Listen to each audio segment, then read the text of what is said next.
So first of all, let's just talk about the fact that you guys work together, and it's been how many years since you guys have spoken? You were dating the other guy. Stop that. You know what? We just have seen each other over the years. We've all stayed friends. We've all remained friends. I'm still really tight with Bill Paxton. I'm super tight with Robert Downey Jr. He was Bill Robert Downey then. Downey. Yeah, he's Robert No, Downey Junior. and Anthony Michael Hall. And the one person that really kind of fell out of the scene was Alon Mitchell Smith. He moved away and became a professor at a university in Texas. He was he was a ballet instructor, teacher, was he a ballet dancer. teacher? No, he was Yeah. a dancer. He used to do these things on the Yeah, set. he and was- we used to pinch him really hard for that. That was like you would New pitch him and then York. he would do it, or afterwards? So let's talk about John Hughes, because that's obviously the next question that we would go into. He had already done 16 Candles. He'd already done Breakfast Club. He'd already had started to establish a name. By the time 16 Candles came out, you guys were probably shooting this, correct? Yes. No, And no, it had not yet come out. it had not yet. So come it was out. I just remember. Breakfast Club. No, Breakfast Club. 16 Oh, Candles. 16 Candles Candles came had out and come then out, but Breakfast Breakfast Club Yeah. had been shot but not come out. Okay. So he was just beginning on that really very meteoric rise in terms of a director. He had already produced and he had already written a lot of stuff, but as a director, he had really started to come into his own there. What was it like working with him at that particular point in time? Oh God, I had just seen 16 Candles, so I thought he was just the coolest, and he was such a kid. He was a kid, wasn't he? He was Anthony Michael Hall.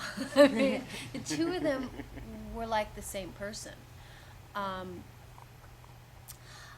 don't know. I loved being able to work with John Hughes. When I met him, I went in to audition for Breakfast Club. And I walked into the audition room and he was like, nope. And I was like, what a dick. And then the next time I ran into him was in the audition for Weird Science, and I walked in. It was And he said, "Yep." I was actually cast with Craig Sheffer. Craig Sheffer was a fantastic actor, still is, but back then was a fantastic actor, and he left to do That Was Then, This Is Now with Emilio Estevez. He was also Brad Pitt's brother in A River Runs Through It. Yeah, the four of us tested together. Fantastic. So I went in with Craig, and as soon as I walked in, John looked up and he said, "Yep," and Really? he just knew. And I was like, "You should have said that last audition, pal." No, but What was the role that you went out for in Breakfast Club? you know, I didn't even get a chance to read. It would have probably been Judd Nelson's role. Yeah. So working with John, you know, we became fast friends. We were like a family by the time we started shooting. We went through 2 weeks of rehearsal at Universal Studios, and on my first day of rehearsal, it was my 19th birthday. Oh. And a quick story is, you know, I've been working hard and studying, and, you know, it was my dream to become an actor, and I thought that I had really paid my dues at 19, you know. I didn't realize, you know, how really privileged and how lucky I was to get my first film under John Hughes and Joel Silver, along with this tremendous cast in a studio, you know. And I was pretty taken back, and I was super excited, and I was kind of nervous, and we had all been sitting around, and we were kind of waiting for Anthony Michael Hall to come in, who was already the most experienced actor, aside from probably Robert Downey, who had been doing movies since he was a kid. But Michael was the star of the show, and 16 Candles had just 16 come out. Candles had just popped, and he was, you know, he was super hot at the time, and I really was excited to meet him and work with him. And anyway, we're waiting for him to get started with rehearsal, and here he comes barefoot, walks in, and he goes, "You guys got to hear this new Stevie Ray Vaughan CD." And he sticks it in, and he turns it up to like 15, and I was just like, wow, this guy's really cool. Like, not even like cordial hellos. He just started cranking Stevie Ray Vaughan, and you know what it did? It broke the ice for the cast, because we were all dancing in John Hughes' office there at Universal the whole album. We were just grooving and dancing, and that's how we got to know each I other. want to make a point about that, is that music played a big part of Weird Science, not just in what you see there, but also on the set. I don't know if you remember this, but John Hughes was a huge music buff. And there was always the coolest, the best artists of the time coming by the set, dropping by. Do you remember Billy Idol coming on the set? Marilyn Vance, who was the costume designer, I'm so friends with her. she's a fantastic costume designer. She did all of Joel's movies, the Die Hard movies, the Predator movies. I mean, she had done so many things. And even then, when we were doing Weird Science, she was like the costume designer. And she was the stylist. She was what was cool. She knew. And, you know, I had no say in anything that I wore, except that every time she gave me something, I was like, oh, wow, can I have this? Yeah, that was the hip style at the time. I know, I wanted everything. Vernon Hello, Wells, ladies and Vernon. gentlemen. Nice to meet you. Hello, Master Commander. Hey. Can we get one more chair? Long time. I haven't seen you in 25 years. No. Hello. Hi, beautiful. Hi. Wow. Sorry. Sit down. Party crashers. No worries. He shows up for a Q&A in his jeans. Well, let me ask about the process in terms of, you talk about the rehearsal and that John was very much like a kid, like Anthony Michael Hall. What was Yeah. the rehearsal like then when he was, what was he, because if he knew what he wanted when he saw you, and he said, you're that person before you even read, what was he looking for in the reading when you're actually doing the rehearsals? Honesty. We played, really. A lot of rehearsals wasn't even the reading, from what I recall. We went and saw movies. Remember Purple Rain? They took us to Purple Rain at Universal. And Vern's saying like, no, I didn't get any of that. I wasn't part of the main cast. No. We were. we played a lot in rehearsals. It wasn't necessarily just about reading. It was getting to know each other and getting to be friends. Getting into the rhythm Getting of into your the rhythm of, like, characters and just so being that comfortable with each other, like we Yeah. all knew each other. so when you're on the set and you're actually And actually, what you guys probably don't know is that Lisa was actually a different Kelly at the time. Originally? In rehearsals, yeah. Oh. Her name was Kelly Emberg. She was the supermodel of supermodels of the time. And she was either dating or married to Rod Stewart. We had so many begged her every big day music to people leave there. It was Rod. unbelievable. Leave him. What has he got that I haven't got? So Kelly Emberg was in that 2 weeks of rehearsal with us, and we all became pretty much a family in that 2 weeks. You get really close when you're working with people. And we're in Chicago shooting, and I think it was definitely within the third day. Was it the first, second, or third day? Do you remember? third day of The shooting. Third day of shooting. And, you know, we shoot with Kelly, and then the next day, we had a different Kelly there. The woman in red. Wearing the Oh, same yeah. clothes and Woman in The Red. woman in red became available, Different accent. and Different accent. we weren't mad. Different accent. She didn't have an accent, Kelly Emberg. I like Kelly she was Emberg blonde. actually, she kind of It's my had a first time Texas seeing her accent. movie. Yeah, actually she did. There was a little bit of difference. Like Texas. she was like, "What y'all maniacs want to do first?" And then like we were like, "What the? How could that be hotter?" And then you hear Kelly do it, and you're like, "Oh, now I see." How did that process work? Like, how did that switch work? Do you know anything behind the scenes? I don't know the reasons, but I could tell you it was a really strange thing for the actors. Yeah, It's of like course. 1 minute you're with this person, the next minute it's this person in the same clothes. Same Kelly same- Emberg was crushed. You know, I mean, come on. We rehearsed for 2 weeks. We started shooting. We don't know why she got replaced, nor would I even want to get into it. But It you was know, her when, first acting job. when Kelly LeBrock came on to the show, it was a different flavor. It was a different vibe, and she added a whole different sort of color to, you know, the Lisa character. We had so much fun working with John Hughes. I had so much fun on the set. First of all, you know, we first shot all the exteriors in Chicago. And I want to tell you a little story.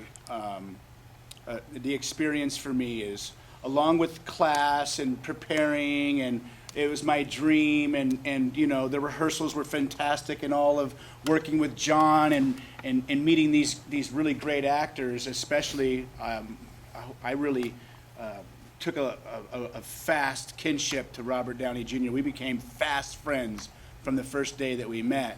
When Craig Sheffer left to do the other movie, they flew Robert Downey in from New York and called me in to read with him. And the minute I read with him, like, we connected. So when I got to Chicago, I was ready, I was excited, I was having the time of my life. And the very first scene that I've ever shot in my life was this icy scene in the mall.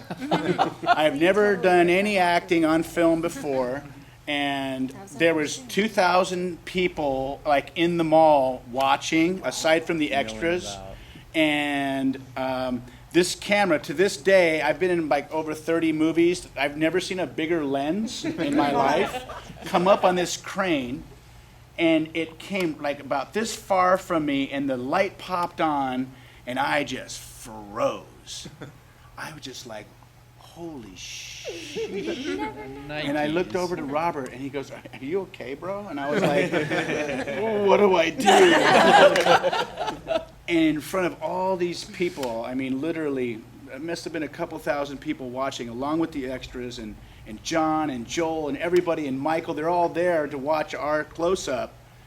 Robert just goes, and he starts breaking into this like really zany, off the wall. Only he can pull That it. is so him. And he goes, be yourself. Right?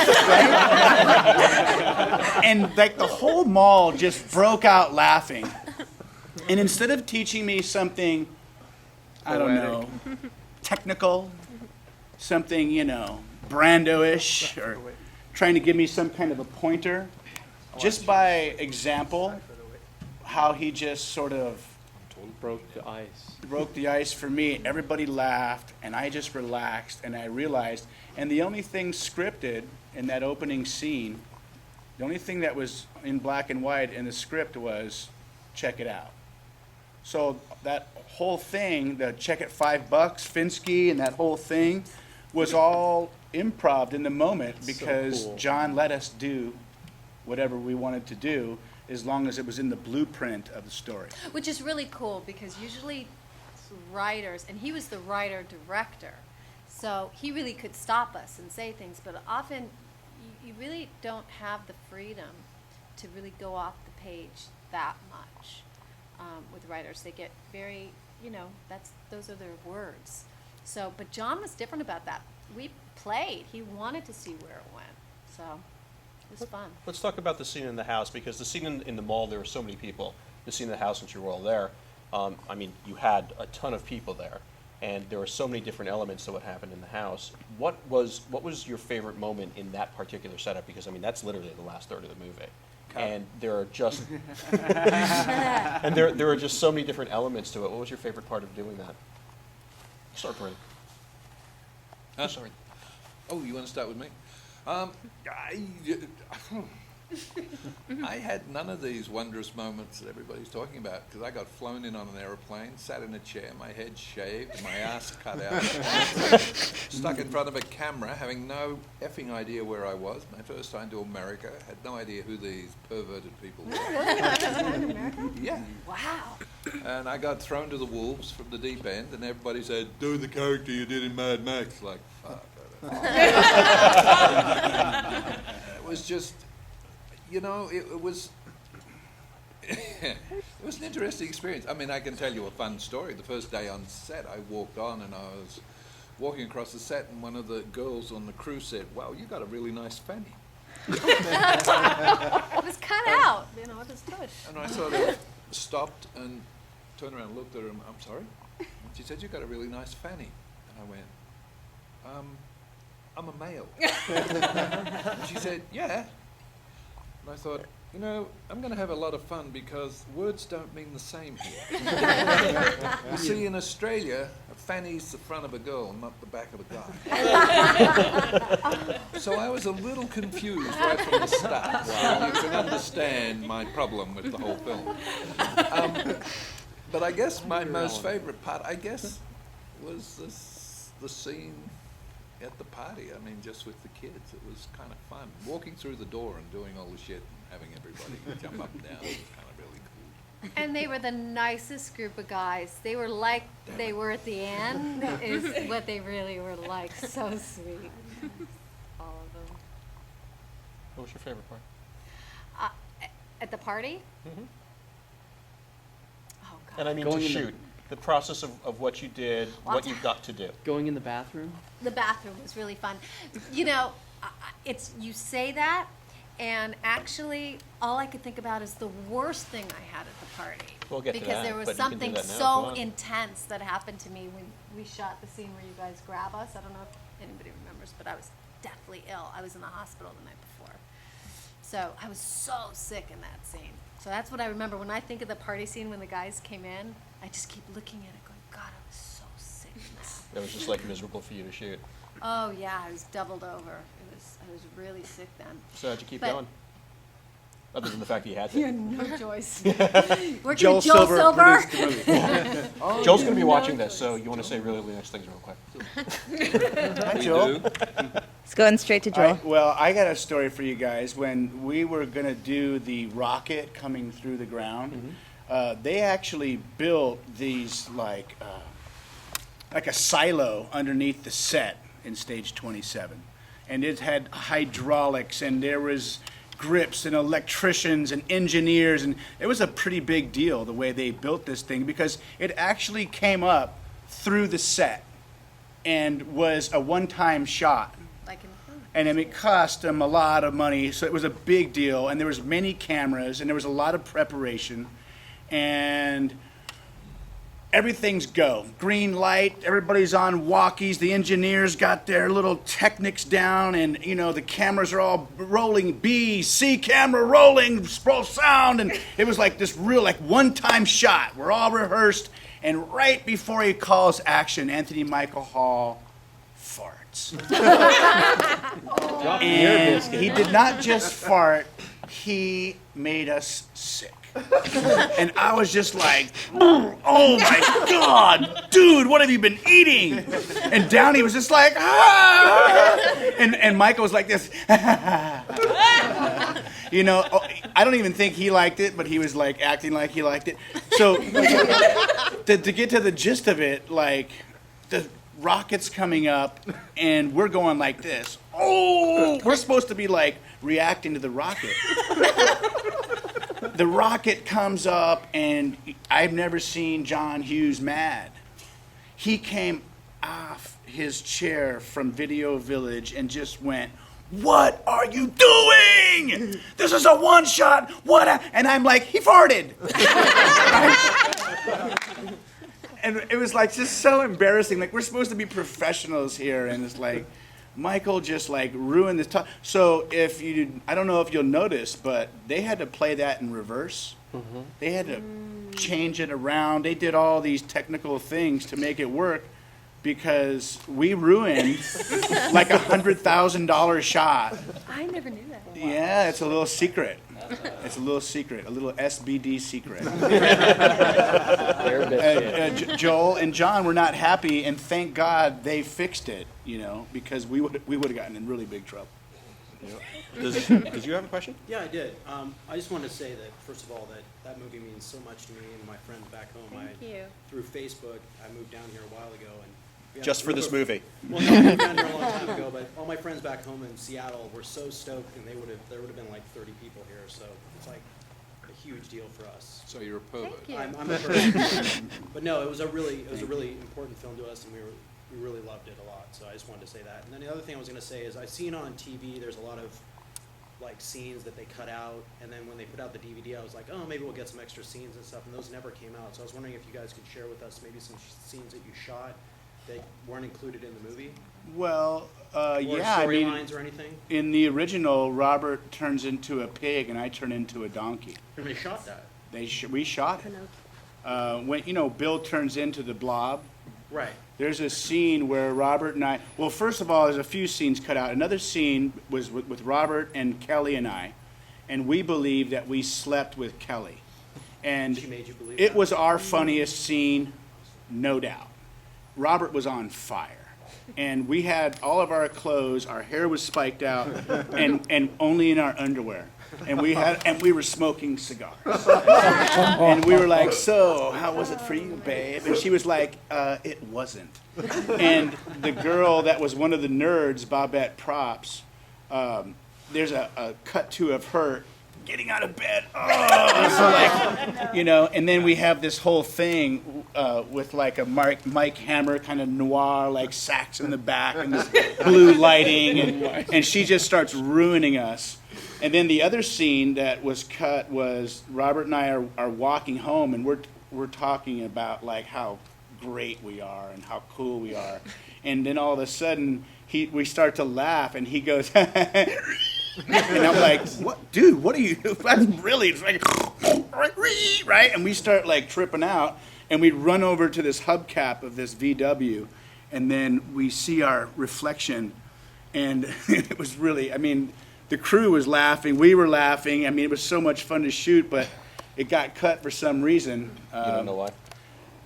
I don't know why, I guess it didn't work, or the story, or maybe it looked fake, or maybe we were just, You were too good. You were stealing it. no, we were just too like those characters. Like, what an ass and what a pig. Have you ever seen like that? Like that That got cut. I don't remember actually. Did I have a scene that got cut that you remember? I don't think so. I don't remember. Maybe. It was a long time ago. I have two questions. One might be quicker to answer than the other. What was it like on the set with Joel Silver and John Hughes collaborating? Because you don't think of those things. They were at odds all the time. They didn't collaborate. number one. They didn't. So like, was They Joel were at on the odds. set From what a I lot? remember. Or was Joel on the set a lot? Or trying, like, you know, how'd that go? Joel Second was on question set a lot. Yeah. Joel's on set on A every lot. film he produces. He's on set. He on has a his lot. hands in. He's a very smart producer, and he knows what he wants. Vernon's worked on quite a few pictures with Joel, right, Vernon? So, Yeah. second part of this, Oh, boy. so my question is, who made the call to you to say, hey, we got an idea to bring Well, it up? it's a long, complicated story. Everybody put your feet up, get back. It's going to take a while. No, just kidding. Actually, it came about after I'd done Mad Max, which was kind of just an average movie. Which was awesome. Yes. Which was awesome. Let's not get carried away with yourself. He was wearing chaps in that one, too. It's nothing, you know, it was just really weird. I just went back to being a model, enjoying myself. I really didn't give a shit. Australia's a lot different to America. We don't have that want to be a movie star culture. So you do a movie, it's successful, nobody cares. Nobody says, oh, look, he's the guy from, it's like, excuse me, move your ass, I can't see the board. You know, Or your fanny. One of the yeah, well, you're fanny. No one cares. And then Joel Silver actually rang my agent and said that they wanted to put a character in the film that they were doing, but they were thinking about doing a send-up of Wes, which my agent said, well, that would be really cool, so we'll talk to Vernon and we'll do it. Then there was one problem. Warner Brothers went, they weren't allowed to use the character. So that became a hassle. So Joel Silver, being Joel Silver, went, and he went about using the character. So if you notice that the costumes were different, and I had a big tattoo on one side of my head and a couple of little things, but it was the exact same character. Let's not dilly-dally here. There was also a woman on the back of the bike. Instead of a guy. boy, yeah. Well, she wasn't on the back of the bike, she was on the chain, Right, call. right. where every good woman should be. Just kidding. And he rang and asked me, you know, to come, and it took 8 months to actually get me to come to America, because seriously, I didn't want to come. I really didn't care. And eventually, I came across, and like I said, I arrived basically the day before I shot. So I kind of arrived in America, got made up, got a costume, and walked on the set and had no idea who any of these people were. How And many days did did it. you shoot? Do you remember? I shot for 2 weeks. There's a lot that went on in that. Yeah. A lot of stunts. Oh. Did you do any of the stunts? I did everything. Great It stuff. was- Well, we only have a few more minutes, so I'm going to just ask a question. What was your favorite moment with John Hughes? Each one individually. My favorite moment with John Hughes was, I think, every moment I was with him. He was just an amazing man. I've met a few people in my life that have affected me in certain ways. George Miller affected me in a different way. He was just the master director. John Hughes affected me because, like Steven Spielberg, he's a big kid who is in a lolly shop or a toy shop, and he has all these toys to play with, and he plays with them.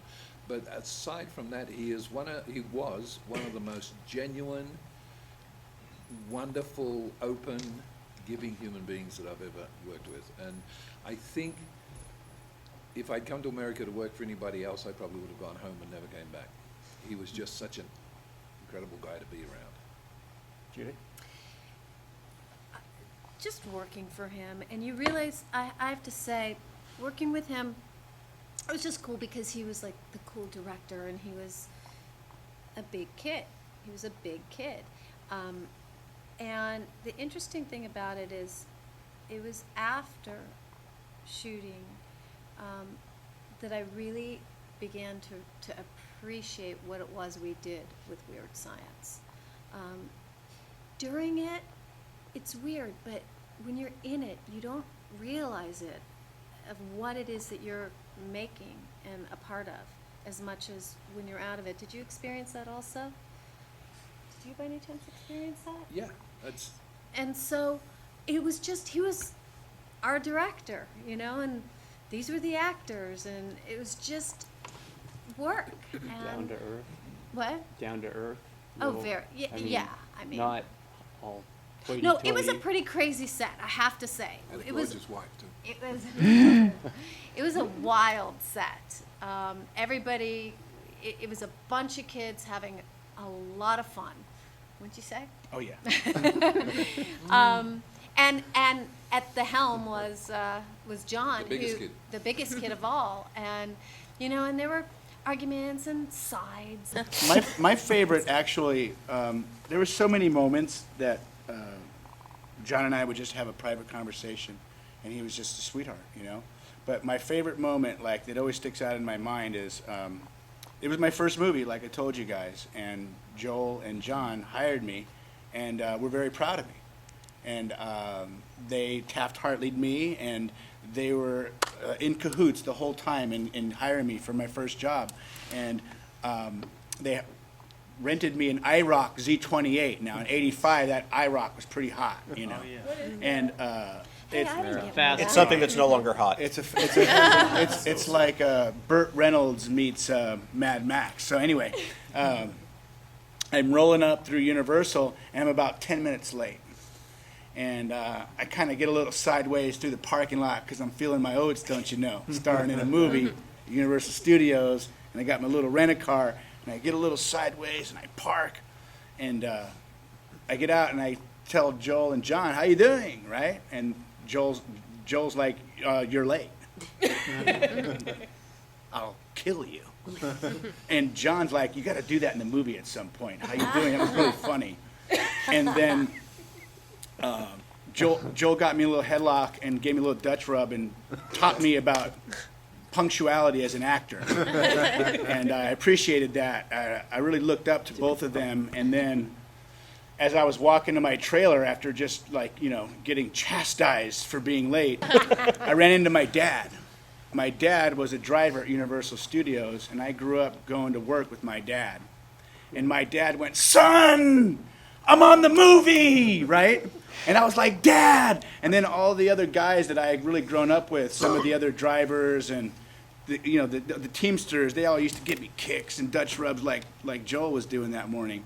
And it was just that moment where they were like, look at this kid. It's his first day. He's late. He's rolling up. He thinks he's like, you know. That is such a cool story, though, that your dad. I forgot that. It was, yeah. My really dad was a cool. driver on the. So it was really awesome for me. And Just very, very quickly, and I'm not a student in it, I'm just gonna be quick. Yeah, gotta be real quick. The impact that the movie had on a generation, and the fact that people are still quoting lines. Has there been any talk, which obviously everybody would still be a character, of a weirder science?